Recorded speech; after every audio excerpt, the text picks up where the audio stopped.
This is Property Guide powered by Property Now. We're opening the floor for debate this week, and it's a very interesting debate if you are a real estate investor. Now, the latest sales numbers for this year tell us a very different story, and that story is about Pune.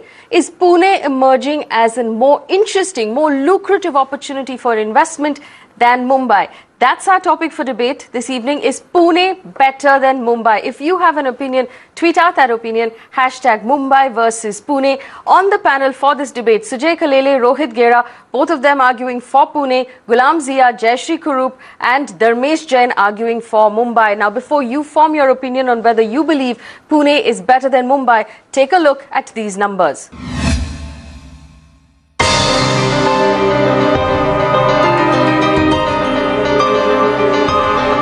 When you're looking for investment options in real estate, you're looking for good capital appreciation, high rental yield, and strong resale opportunities. Let's have a look at the numbers of Mumbai and Pune. Mumbai's real estate sector has recorded the lowest number of new launches in the first half of 2015, since the realty slowdown began in 2008. According to a Knight Frank report, the new launches in MMR region declined by 47% YOY compared to a 26% decline in launches in Pune. While most major cities including Mumbai will take 3 years to offload premium inventory, Pune is expected to do this in just 2 years. Experts predict that Mumbai will see slow growth in rental in a range of 2 to 3% during 2015, while Pune will see relatively better growth in a range of 4 to 7%. Does it mean that Pune is a better investment option than Mumbai?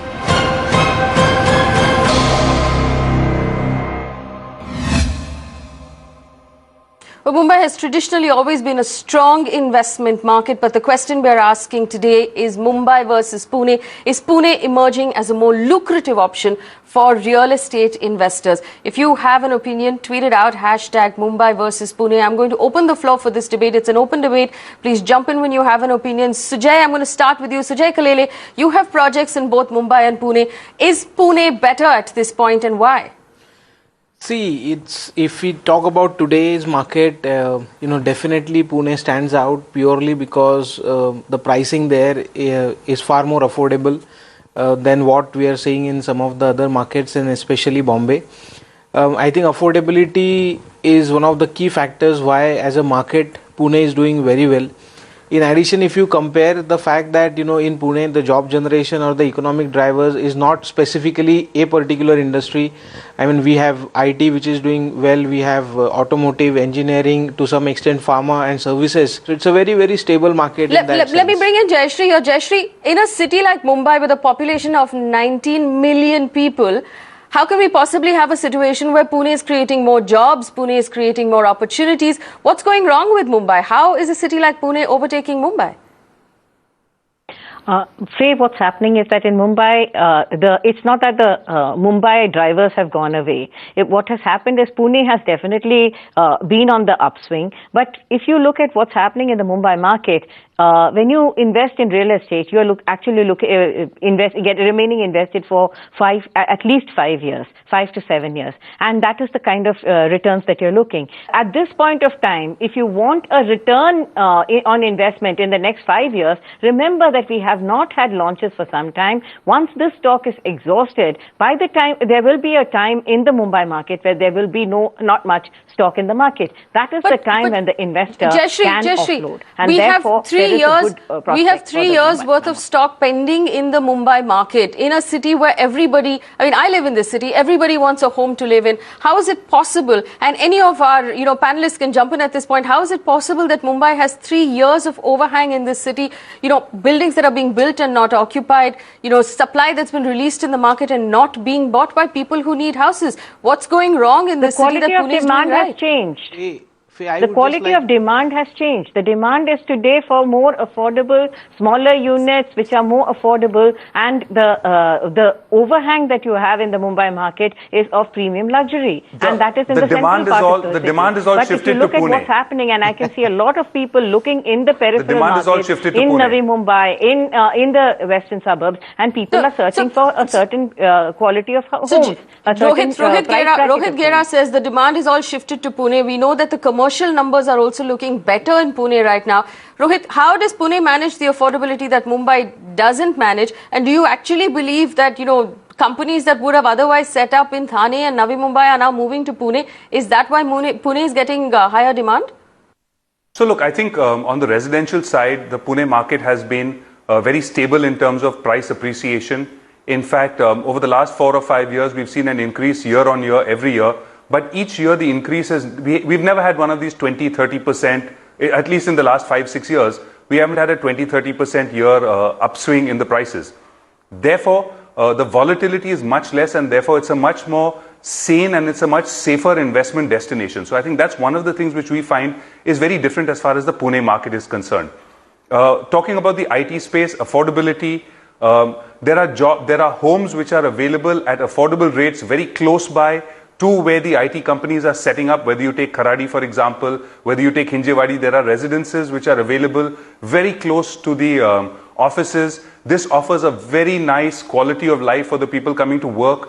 And ultimately, employers are very concerned about the quality of life of their employees. So these are some of the very important aspects as to why we find people are looking at moving into Pune. So, I want to bring in Gulam here. Gulam, you're a consultant who advises investors on a regular basis. Let's say I'm an investor. I've come into your office.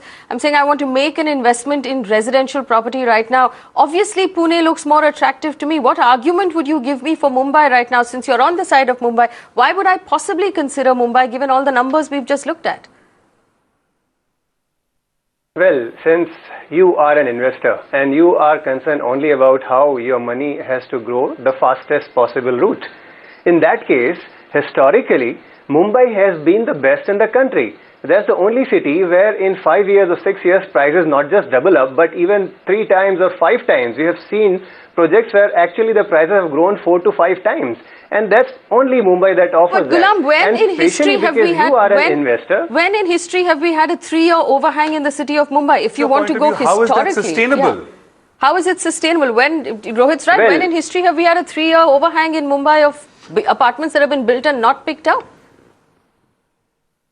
Well, we have historical evidences of overhang actually going even bigger than that. Across the country, buyers have been keeping away from the markets across the country, and especially in very expensive markets like Delhi and Mumbai. Therefore, you are expected to see that. Is it sustainable? All markets are not sustainable, but peripheral markets where there is a shift in business districts, that's where you're going to see. Okay, so let's take this argument. Let's take this argument then to the builder Dharmesh Jain. Dharmesh Jain, if the argument is that Pune right now is getting more traction because of affordability, tell me why Mumbai cannot be affordable. Your own project in Mulund, for example, a 1 BHK is priced close to 90 lakh rupees. That's the affordability we're talking about. How can an average Mumbaiker afford a home like that? Why can't we bring more affordability to the homes in Mumbai? Very good question. I think overall, let me answer in 2 different ways. Point number 1, you talked about Mumbai having an inventory of 3 years, and most of the studies that we've conducted and looked at talk of about a 10-quarter inventory levels in Mumbai. On an average, it is very important to first look at the average project cycle in the MMR region now is 4 to 5 years.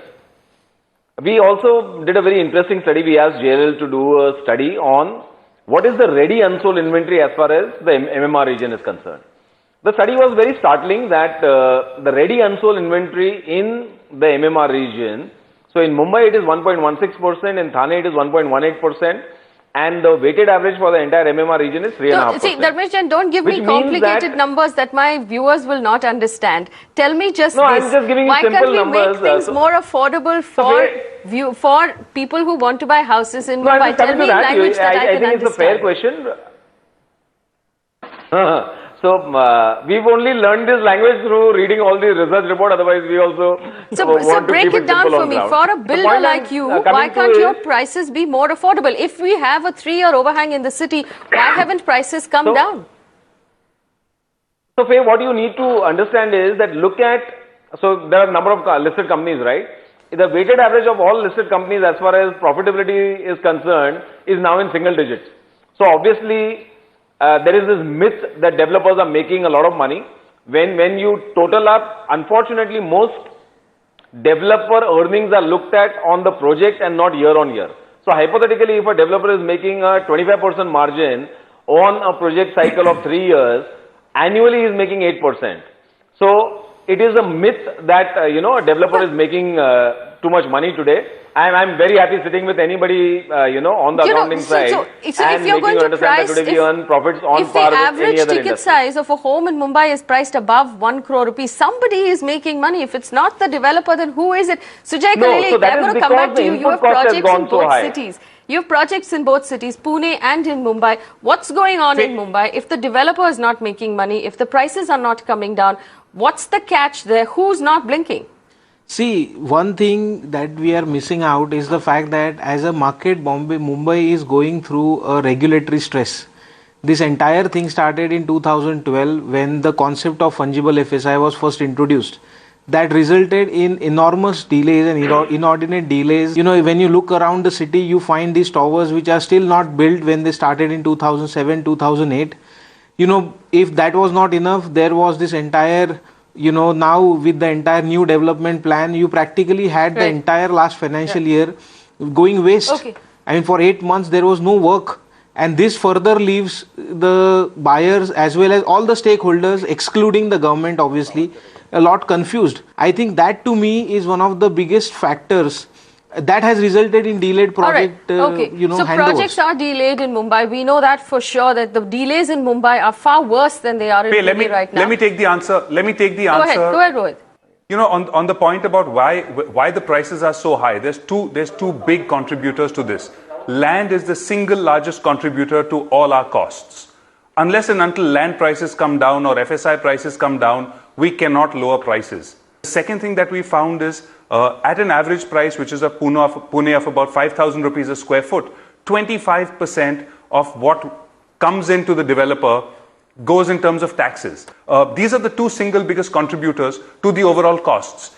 If we can focus on bringing these two down, I think we'll be able to bring overall prices down. Without that, it's just not going to happen.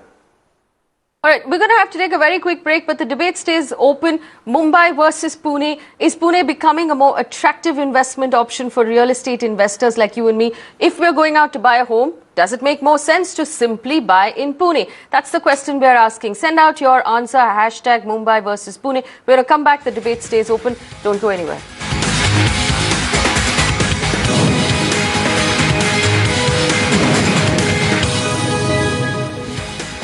This is Property Guide powered by Property Now. We've opened the debate today on Mumbai versus Pune. Is Pune turning out to be a more interesting destination for investments, for real estate investors? If you're going out to simply invest in property, Pune seems to be offering higher rental yields, better numbers in terms of sales. There are better launches. It doesn't seem to have been affected as badly as Mumbai. That's the question we are asking. Our panel is still with us. Sujay Kalele, Rohit Gera, we have Dharmesh Jain, Jayashree Kurup and Gulam Zia. Gulam, I'm going to again simply ask you this. We talked about affordability, we talked about prices and why the prices in Mumbai are so much higher than Pune. But even if we look at the luxury end, Pune got the branded luxury projects a year before Mumbai did. The Trump Towers, the Philip Stark, Swarovski buildings were all coming up in Pune before they were coming up in Mumbai. Is there something there in terms of luxury as well that makes Pune more attractive? So if I'm an investor at this point, shouldn't I just be considering Pune?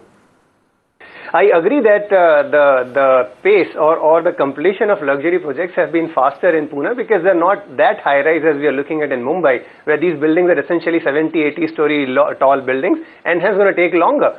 I can't agree with your point that in Pune it has started earlier. It was obviously all the time Mumbai coming up with extremely high-end buildings, whether it was Philip Stark or Trump is something which is later. But in terms of super luxury high-end development, Mumbai has always been there. So I don't really see so much of point on shifting the focus only because there are one or two buildings of luxury getting ready in Mumbai. I should start or getting ready in Pune. I should shift base and start buying something in Pune. These are absolutely two different markets, and if I look at only as an investor, I'm more keen to see where my money grows faster. I would rather pump in, I would rather buy something of a slum in Mumbai, in Dharavi or some such place, and see the money growing from 10 lakh to a crore in perhaps in 2 or 3 years, depending upon how soon a development comes up. And these are not opportunities, these are opportunities not available in Pune, and hence my faith is even more stronger that Mumbai is a place where money grows the fastest. Well, Dharmesh, tell me this. If I were to buy an apartment in Mumbai right now and I'd have to go with a 1 crore budget, up to Mulund or Thane on one side, up to perhaps Kandivali on the other side, what sort of appreciation could I expect to get on 1 crore rupees? Is it going to become 2, 3, 4 crore rupees in the next 5 years? Is there really that much headroom for my investment to grow? So there is nothing better than history, right? So over the last 5 years, if you'll see, which was generally a lull period for the entire world and definitely for the industry in general, take investments across the country and you'll realize that Mumbai has probably grown the fastest. And no market in the country or, has grown anywhere close to Mumbai in terms of appreciation. And it's got to do with the statistics of Mumbai.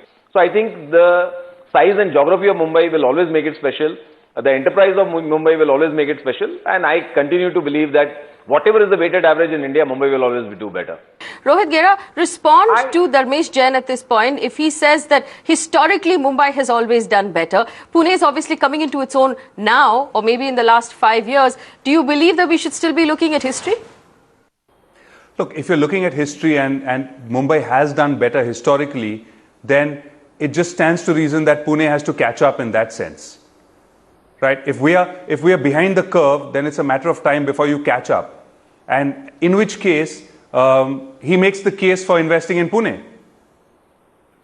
Sujay Kalele, which side of the fence are you now on? Are you still arguing for Pune? Would you recommend that those of our viewers right now are considering investments, consider Pune because it's going to beat history at this point? Yeah, very simple one-line answer. If I have 1 to 5 crore as my investment budget, I'll buy an apartment in Pune. If I have more than 5 crores investment budget, then I'll buy land in Pune. And you won't buy anything in Mumbai? Yeah, so it depends. My simple take on Bombay real estate market is that unless the buyers start getting deliveries of the apartments that they've booked in the last 5 to 7 years, no matter how many Excel sheets we run and what kind of numbers we take out from the past, this market is not going to see the same appreciation as it has seen in the past. And on time within quality. Within quality, I'm not really worried because it's there. It's within time deliveries of the apartments. That's about it. All right, so we're actually looking at delivery now. I'm going to take that back to Dharmesh Jain, delivery of apartments in Mumbai. And we know that almost every developer functioning in this city right now is plagued with delivery problems. Is that purely to do with permissions? What's causing the delay in delivery? And when can anybody who's booked a home in Mumbai actually hope to receive delivery of that apartment? Over the last 4 years, I think one of the panelists mentioned that if you will see, one of the major problems has been continuous shift in rules. From whatever we've been discussing with the government as MCHI and CREDAI over the last 6 months, I think today we are enthused that going forward you will have A, predictability of policy, and 2, I do see the approval process getting streamlined and the time getting crunched. So I think we are in for a big change. And going forward, it's my belief that somewhere permission processes will get streamlined, and I think a lot of effort in that direction is going on at this point of time. Well, we could hear that as wishful thinking. Jayashree Kurup, you always tell us like it is. For investors who are watching right now, given the fact that we are hoping that regulations will change, that permissions will come faster, that builders will be able to finish on time, that prices will eventually come down. On one side, that's Mumbai's argument. On the other side, then that's Pune, that's just, coming up and quickly catching up to Mumbai. Are you still then telling us to invest in Mumbai? Should we then just turn our eyes towards Pune?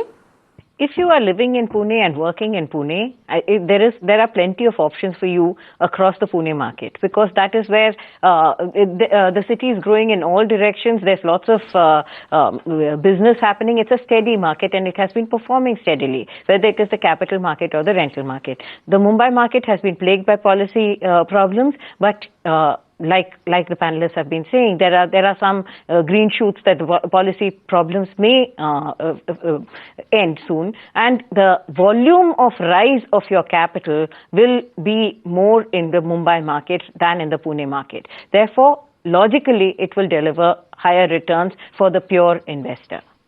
Rohit, do you want to respond to that? Logically, Mumbai will deliver higher returns? Yeah, I'm sorry, I don't agree with that. I think if you're going to see higher returns, there is a much greater risk of volatility as well. So if an investor is looking at high returns, be prepared for the risk of capital losses as well. There's no guarantees looking into the future. Higher returns come with higher risk, and I think Mumbai offers that. Pune offers a far more steadier, more stable return over the longer term. And I think if one talks about saying, oh, you're guaranteed that you're going to get higher returns, I don't subscribe to that school of thought at all. Well, I have another question for all of our panelists, and especially those who are arguing on behalf of Mumbai, and that's the question of infrastructure. I mean, anybody who lives down the Western Line, has to take the Western Express Highway into office, into the city every day, knows the kind of pain it takes to travel in this city. It doesn't seem like infrastructure is improving. It doesn't seem like, the city is going to stop flooding when it rains anytime soon. Does it, in that sense, is Mumbai keeping up with the kind of demand, with the kind of pace? Does it make sense then for people to focus on smaller cities with better infrastructure, with governments that seem to be more nimble-footed? Do any of you want to take that question? Yeah, so just giving an example, I think one stark example for Mumbai has been the Eastern Freeway. But in all fairness, the Eastern Freeway was 10 years late, and it came up when Nariman Point was no longer relevant. Now everybody's moved to BKC and there's no way to get in and out of BKC. The Eastern Freeway doesn't decongest either BKC or Parel or Lower Parel, which is the new central business districts. So technically it was a great solution maybe 5 years ago. It's not a solution now.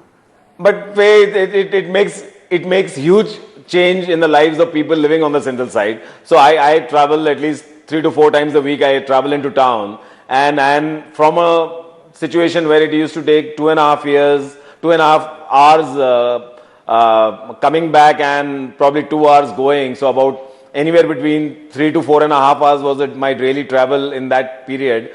Today it takes 45 minutes for me from Mulund to reach Nariman Point, and while coming back it takes me probably 60 to 65 minutes. So I'm just trying to say one bridge has done the trick for the entire central side.